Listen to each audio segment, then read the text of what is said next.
Is it weird though that they're both West Coast games? Not really. Yeah, it's the winners were in the West, and the Lakers draw a lot of people, and the second game's got to be in the West, but in the LA. But Well, I think, yeah, yeah, like we knew one of them was going to be, but I was kind of surprised that they didn't have any East. But it's really hard to pass up on LeBron, Jokic. It's going to be great. I can't wait. What am I doing complaining? Let's get this thing going.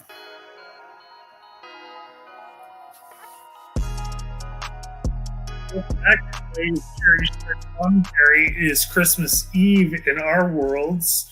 Tomorrow is the start of the season. We have two games, doubleheader, a nice West Coast bias action going on from the NBA. But I am joined by Trey. How are you doing tonight, buddy? I'm doing well. How are you, sir?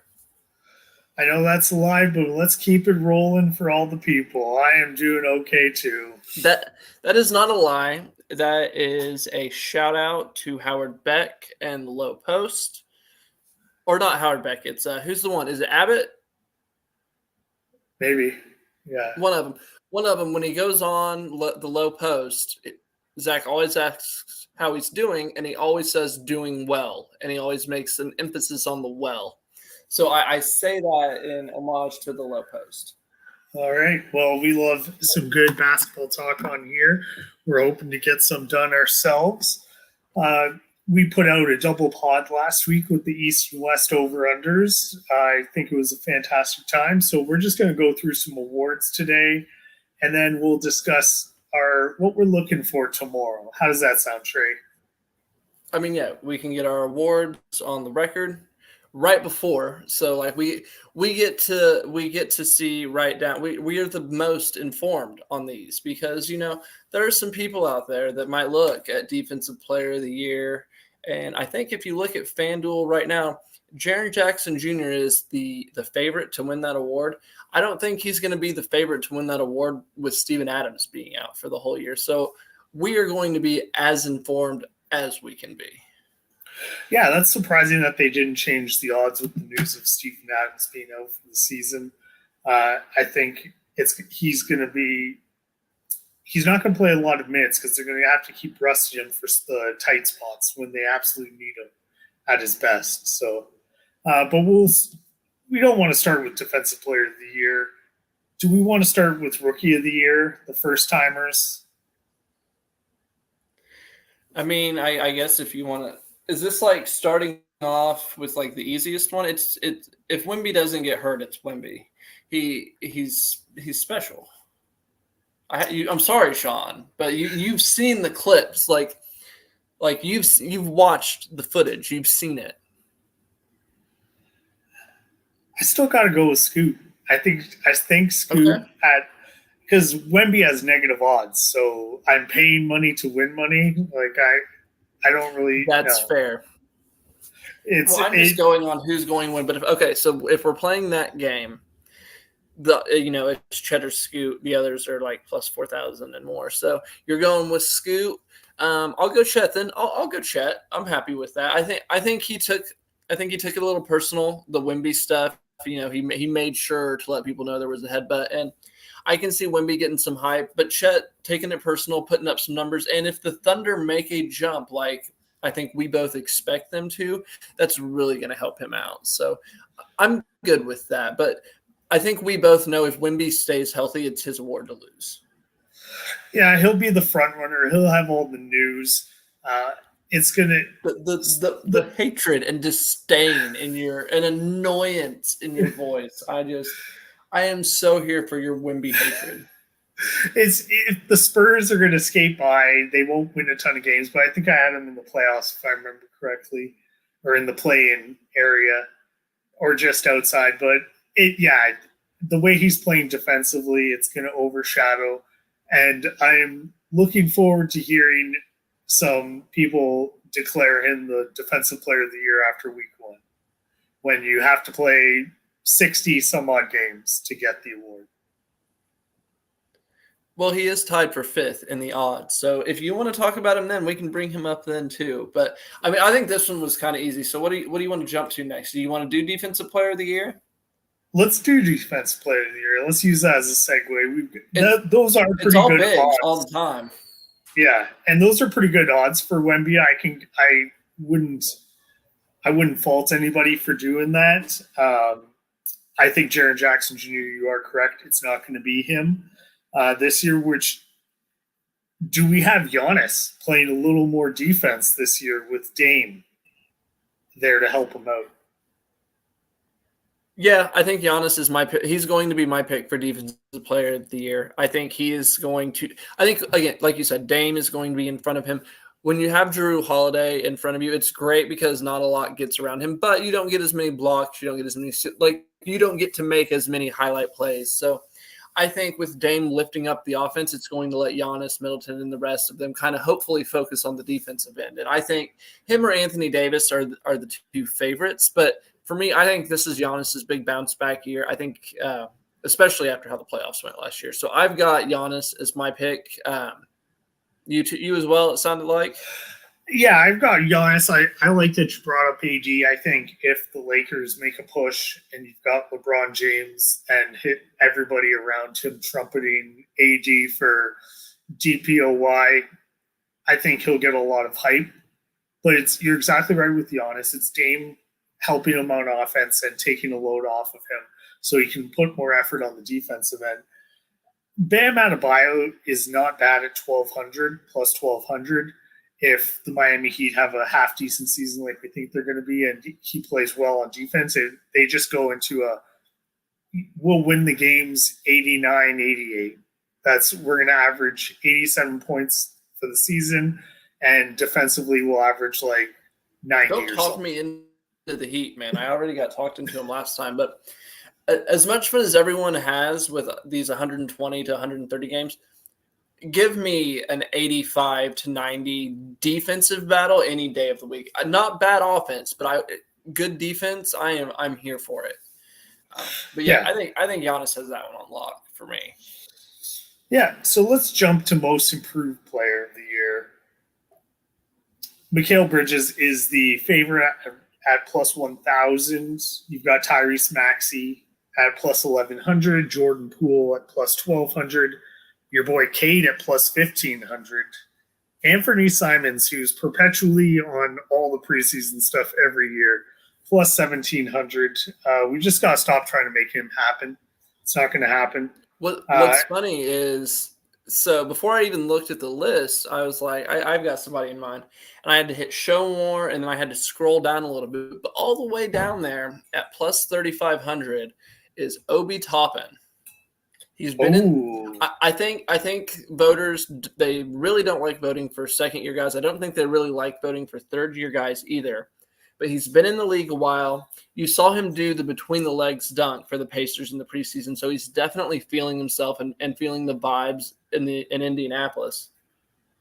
And Halliburton is a great passer. He's going to be able, Obi Toppin should be on SportsCenter, should be trending quite often this year, and that's going to help with exposure and things like most improved player. If the Pacers make a jump, if Obi's getting all this exposure because he's doing all these cool things, I think that's a recipe for success right there. So it's a long shot, but I just like the pick overall. I know it's plus 3,500, but I see the vision, and maybe I'm just an Obi stan, but I think I like him. I absolutely love that pick. I'm going to co-sign on that one. I wasn't thinking that far down the list, but you're absolutely right. Him and Mathurin are just going to be dunking up a storm on everybody. It's going to be ridiculous. Halliburton's going to average a double-double this year. I think he's going to average a double-double this year. I like that take. I agree with it, and I think that's a pretty solid one. Also, welcome onto the bandwagon for Obi Toppin. No, absolutely. So let's go clutch player of the year. That's the new award that the NBA has created. I think it's got some metrics behind it that kind of helped determine it. De'Aaron Fox won it last year. Did you see the odds for these ones, Trey? I did. Dame and SGA are the two favorites. Luka right behind him, and then Fox. I like Edwards though back there at fifth. I think with the way the team is set up, I love McDaniels, and I think Cat and Rudy are both offensive. Not offensive juggernauts. I think Cat can be an offensive juggernaut as a secondary guy, but I think Edwards is going to have the ball in his hands a lot, and like Luka, but I think Anthony Edwards' team is going to have more success. SGA, I think, is right there also. But for me, Edwards is the pick. I think he himself is trying to take that leap, and I think he's talented enough to do it. No, that's an excellent pick. I think it's a good one. For a long shot, I think Jimmy Butler at plus 3,000 is something to think about if you think he's going to have a good regular season, but he might pack it in for just the playoffs. But I really like that one. My favorite's the SGA. I think he's going to be absolutely phenomenal. That Oklahoma City team is going to be in a lot of games. We've both got them winning a lot more than they did last year. So I have to go with SGA, but I like the value that you have at Edwards at plus 1,500. If we were going long shot here, what about Tyrese Maxey if Harden doesn't show up at plus 4,000? Say he's the guard and they're just doubling Harden beat, and he makes like 5 or 6 game-winning shots for the 6th seed Philadelphia 76ers, who, if they don't win those again, I don't hate it at plus 4,000, but it was the only long shot that I saw that made me hesitate even a little bit. No, that's an absolute good one. If Harden doesn't show up, Tyrese Maxey could be that type of player this year, like De'Aaron Fox was last year, just running up and down the court, just having tons of energy at the end of the games. So let's go 6th man of the year. I've got IQ all day. Sorry. Go ahead. Yeah, quickly at plus 900. Yeah. He was great last year. Mm-hmm. I think I like Norman Powell plus 900 as well, but I think he might actually be a starter and play too many minutes for 6th man of the year. Brogdon. Whereas with IQ, you worry he's not going to get enough minutes with DiVincenzo coming in and them having such a deep guard rotation. But I think Brogdon's going to start, right? Yeah, That's got to be left over. Yeah, so Drew Holiday is interesting because I thought he would start. But if they've got him coming off the bench, I think those are left over. I don't think. Well, no, because he would have been a starter in Milwaukee. Right. Like, what the fuck am I saying? Like, if they've got him coming off the bench, that's absolutely ridiculous, and that should be illegal for Boston to do. They should not be able to have a starter come off the bench because they just have too much talent. Well, they wouldn't be, because then they wouldn't be starters. It's how words work. But man, plus 1,900.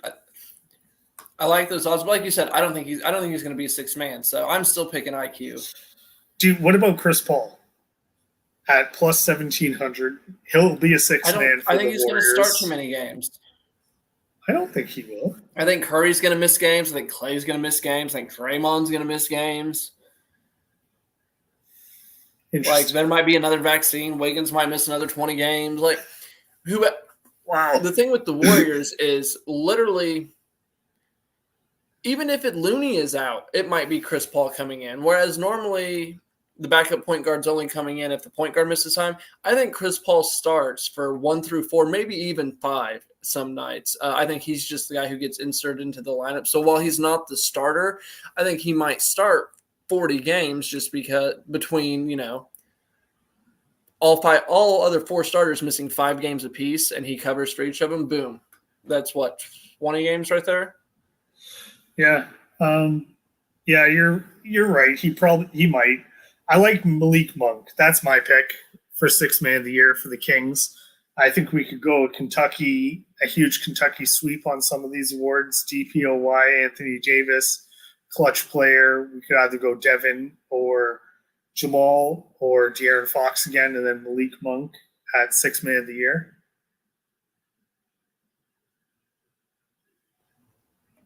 I think that's pretty solid. Coach of the year odds are pretty interesting. Dagnall, I didn't know he was the favorite, but I've heard him getting a lot of love on other podcasts. I had Shear on last year, and I shouted Dagnall out last year as a coach of the year. Mike Brown was the obvious choice. I'm not saying he shouldn't have won, but he was Mark D was number 2 for me last year, and I think that's just people thinking the Thunder are going to be the team that make the jump. But for me, if I'm looking at the odds, and I'm going to hit the show more because I don't like any of those. What if –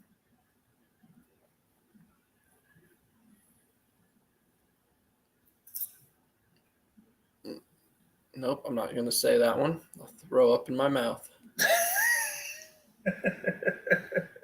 What about Monty Williams at plus 3,000? The Pistons only won 17 games last year. If Cade can come back and they like what if they get them into the play-in and it's not all Cade? Like I could see Monty. It's a feel-good story. Maybe that one. Taylor Jenkins with Steven Adams being out now, Ja missing 25 games. If the Grizzlies can find their way to navigate to like a 2 seed with everything else going on, I think plus 1,600 is great odds for that, given just the narrative that's going to go along with it. No, and I like Quinn Snyder out of Atlanta. If he can make Murray and Young work, I think that would be an excellent pick. He's going to have to outperform how I think they're going to do, but I think that's a great pick. And my long shot, I'm going to go plus 3,000 Greg Popovich. If I'm wrong and Wemby's transformative, and that team is the 6th seed in the West, he has to be Coach of the Year. I love both your picks. Both of your picks for Coach of the Year were better than mine. So while you jumped on the Obi bandwagon, I'm jumping on your Coach of the Year bandwagon. No, there's some good choices for Coach of the Year. Any more before MVP? I think that's it. And you can go first. I think it's Jokic. I think it's Jokic. If you're going long shot, I actually like Tatum. If he can just basically tell Jaylen Brown where to stand, and I'll get you the ball when I get you the ball, but it's my team now, I think he could be MVP. I mean, Tatum's the 4th.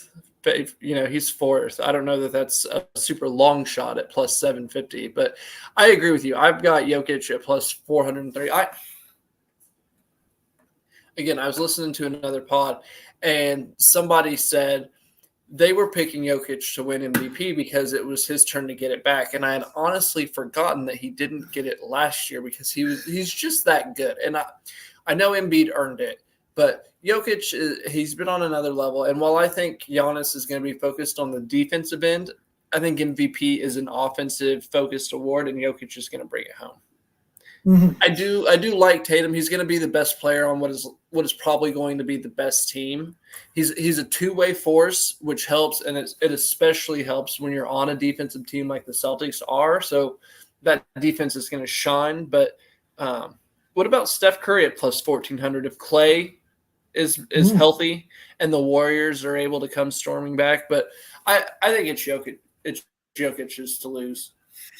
Yeah, I think it's a Jokic-Giannis race. I think Giannis could get a lot of – if he has a Defensive Player of the Year, excellent game, and there's a season, and then there's a few games where Lillard is getting covered more because of his shooting, and Giannis just has one less person to worry about as he drives to the rack and takes over.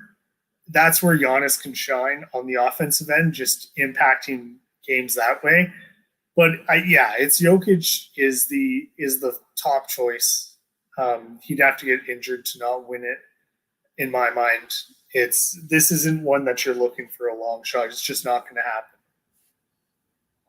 All right, before we dive into the games tomorrow, just real quick, what are you thinking Eastern Western Conference? I'm going Nuggets Over. Or is this Boston. just you're naming the two teams? Okay. I'm going Nuggets over Boston. I'm halfway there. I've got the Nuggets over the Suns in the Western Conference Finals. I don't think the Suns have the size to deal with Jokic. I think and the Nuggets are deceptively long. Like Michael Porter Jr. is going to be able to have length on Kevin Durant. It's Durant to try and challenge things. Like I think that's going to be what makes the difference for them.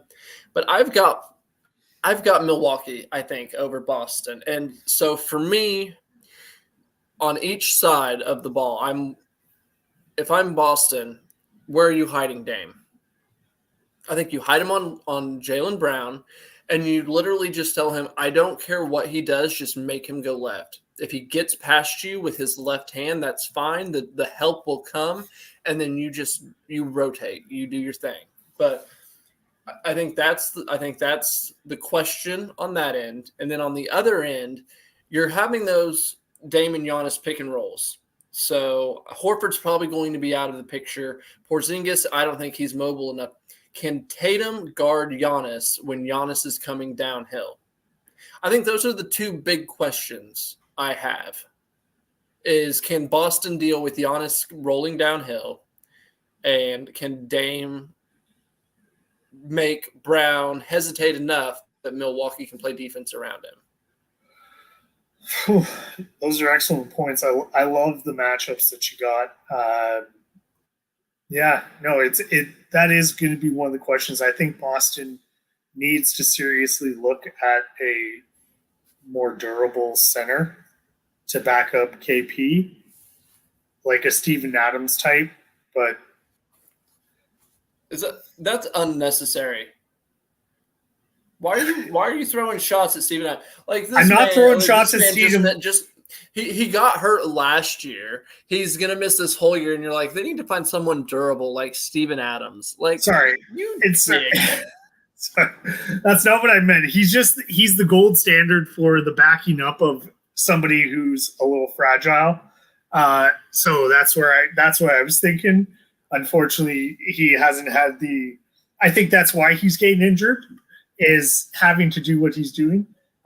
But yeah, I think if Boston can do that, that's where they'll have to get it. But I love you're putting Dame on Jaylen Brown, make him go left. I absolutely love that.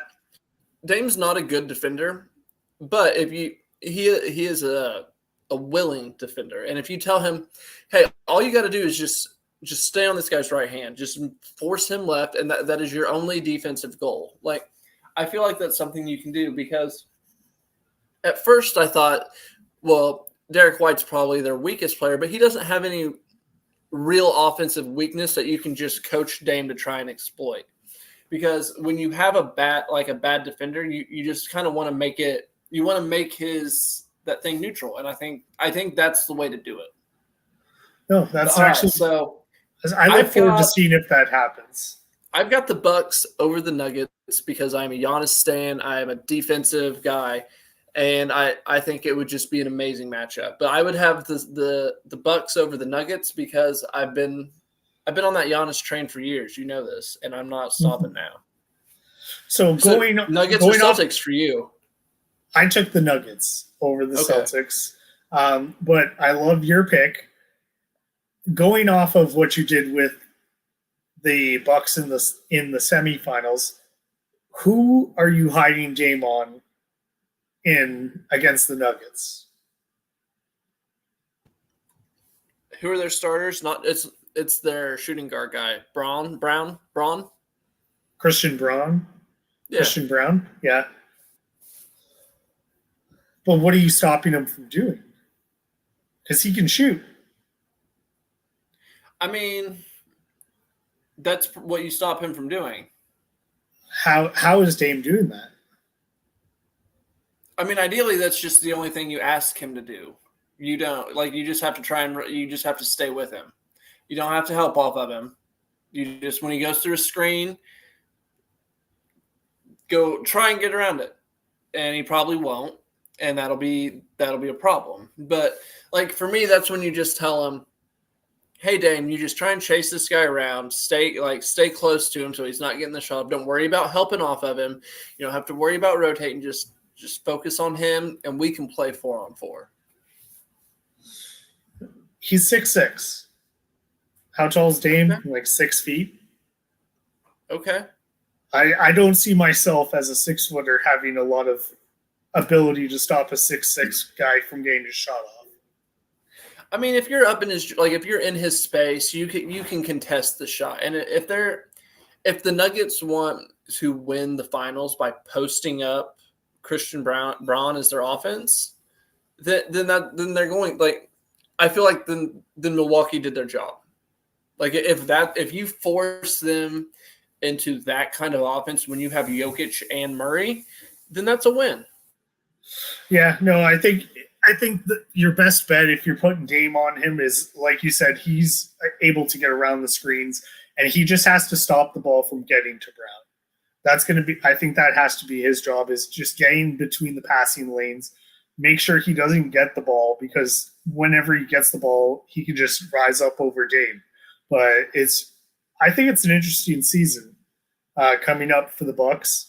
And I love those two matchups that we have going. I think either one will be great. Clearly, the Nuggets are the best team in the West. So they have the first game tomorrow. They are playing the Lakers at 7:30. It's ring ceremony night.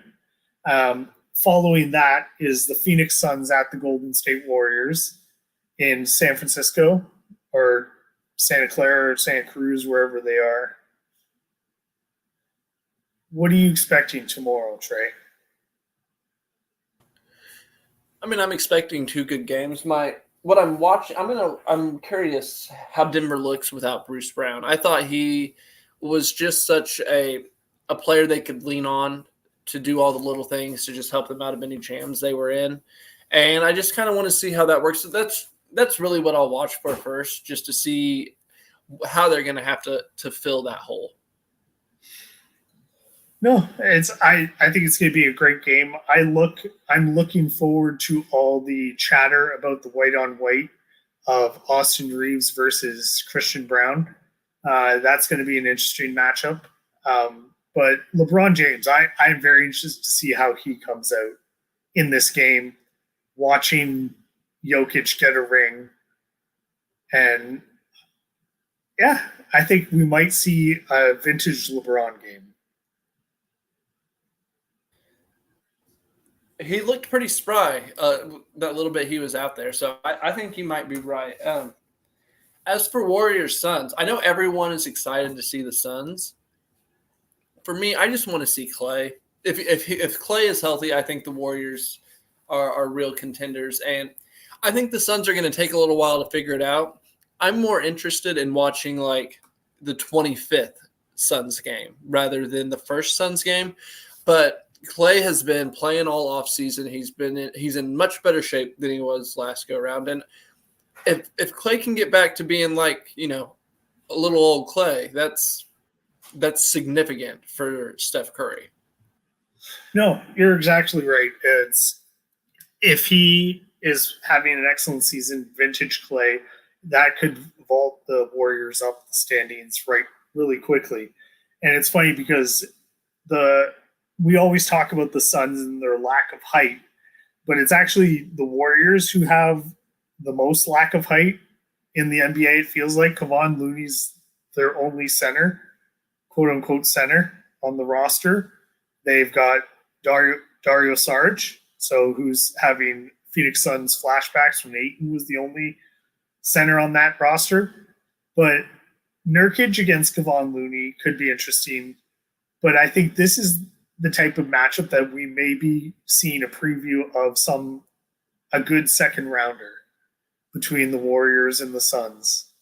I think, and we're going to see a little preview tomorrow of what that's going to look like and how they're going to handle each other. I look forward to seeing how Chris Paul handles the second unit of the Suns. Yeah, I think that's going to be a much bigger advantage than people realize having Chris Paul in his playmaking, attacking second units, because he's able to take just the smallest advantage and make it work. Mm-hmm. That's really all I've got, though. I'm so excited. Go ahead. Sorry. I'm just going to go off of that and just say he's, he can get people into foul trouble really quickly. And that's one of the smartest things he can do. But yeah, I'm excited for tomorrow to see what's going on. I think those are two excellent games. They can no longer say there's an East Coast bias. But Trey, the people can find you on Threads at Finally. This is true, and I also have one more message before we go. The 2 J's sure. Smoking that Philadelphia pack tonight. Yeah, no, it's going to be fun to see what happens in Philadelphia. A little dumpster fire action over there. They're having too many good things right now, so they should be careful. I really didn't see the Philadelphia Phillies taking off like this, and now I'm regretting my 76ers in the 4 spot. I think it might be a lot lower than that. But have a good night, everybody. Enjoy Christmas tomorrow. And then the rest of the season is everything we've always wanted to be. And I can't wait to talk about the tournament in November.